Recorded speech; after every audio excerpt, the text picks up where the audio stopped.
This lecture is titled Information Hiding and Encapsulation. If we look at Wikipedia, we will see the following definition of the information hiding. In computer science, information hiding is the principle of segregation of the design decisions in a computer program that are most likely to change, thus protecting other parts of the program from extensive modification if the design decision is changed. The protection involves providing a stable interface which protects the remainder of the program from the implementation, the details that are most likely to change. Written another way, information hiding is the ability to prevent certain aspects of a class or software component from being accessible to its clients using either programming language features like private variables or an explicit exporting policy. I agree with this definition, and after learning the s.o.l.i.d principles, it's absolutely clear that information hiding underlies all the s.o.l.i.d principles. We always strive to hide that information which is irrelevant for clients.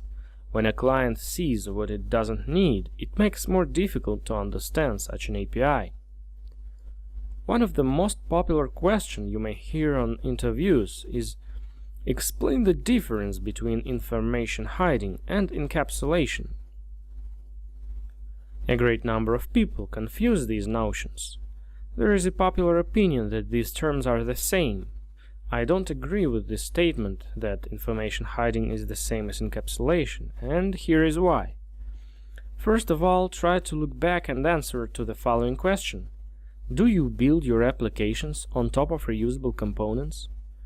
I'm sure on 100% that you answered, yes, I do. Of course you do. If you program on Java or C#, then your applications at least stand on top of a whole damn framework. And the following question is, do you find yourself reading the source code of that reusable components if it's available on a regular basis? And the answer is, most likely you don't. From time to time we need to read the source code of BCL, for example, but that's a rare case. This is because those components are encapsulated. They allow to use them without digging their internals. We don't need to understand the kitchen of reusable components to use them. This is what encapsulation is. Encapsulation allows to reuse components without understanding of their internal implementation. Look at the example of a poorly encapsulated class. Here it is. It might seem that this is a silicon example, but I've seen a lot of such code bases. Of course, this is the worst case, but even one API member implemented badly can lead to serious unfortunate consequences. What's wrong with this API? Look at the paySalary method. Why does it return a string value? Is it a code of response? Is it a customer ID returned? Who the hell might know what can be encapsulated by a string value? It takes the amount represented by a string. What is expected here, a decimal or what, maybe an integer? Look further. The getCustomer method returns a void. To understand how this method returns a customer, a client of this API has to know about the customer received event. And the last one, removeCustomer method. It returns an integer. Again, anything can be represented by an integer value in such a case. I've seen once how a C programmer used integers to return booleans as ones and zeros in C#. Yes, I've seen even such a scary trash. Look at how this code might look like. Here's the paySalary, which returns void and accepts decimal. Everything is understandable now. It's a command which accepts the money value in decimal.